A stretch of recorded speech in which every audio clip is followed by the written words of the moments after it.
បុក steak សាច់គោមកត្បាល់នេះណាអូតំណងម្លេះជាមួយនឹងសណ្តែកគួរដាក់មកទេហិលអូស្រឡាញ់ប្រពន្ធពេញបេះដូងហ្មងមុខនេះចឹងកុំភ្លេចសាកធ្វើតាមព្រោះ steak យើងធ្លាប់តែញ៉ាំជាមួយទឹកសោះប៉ុន្តែ steak យកមកញ៉ាំជាមួយនឹងសណ្តែកគួរបុកនេះអូឆ្ងាញ់ណាស់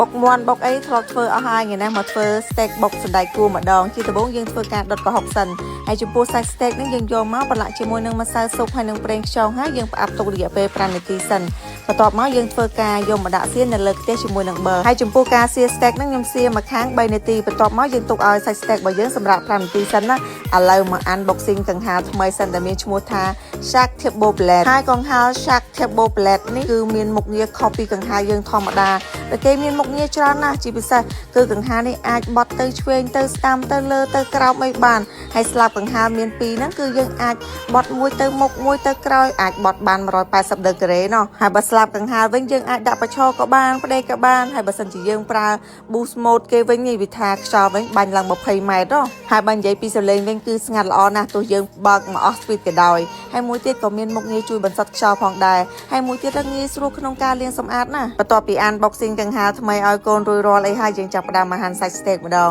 សាច់ steak យើងហាន់រួចរាល់ហើយយើងចាប់ផ្ដើមមកបុកខ្ទឹមបុកម្ទេសប្រហុកស្ករប៊ីចេងម្សៅស៊ុបបុកចូលគ្នាឲ្យម៉ត់ហើយខ្ញុំថែមជាមួយនឹងសណ្តែកដីហើយនឹងកុំភ្លេចឲ្យសោះជាមួយនឹងសណ្តែកគួររបស់យើងចំបាច់ក្រូចឆ្មានបន្តិចមកភ្លក់រសជាតិខ្ញុំយកហឹរប្រៃជូរអែមហើយចាប់យើងដាក់ជាមួយនឹងសាច់ steak របស់យើងចូលនិយាយពីថាបុកតាមបន្តិចមកគឺរួចរាល់ហើយចោលអត់បានទេជាមួយនឹងម្ទេសនិងជី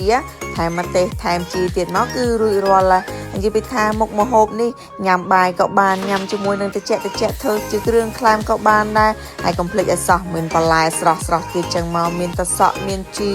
អូយក្លិនដល់ឈ្ងុយហើយបងប្អូនណាខ្លះចូលចិត្តញ៉ាំ steak បុកសណ្តែកគួរកុំភ្លេច comment នៅក្រោមវីដេអូហើយចង់ឲ្យចម្អិនហូបវិញនៅថ្ងៃស្អែក comment នៅក្រោមវីដេអូបាយបា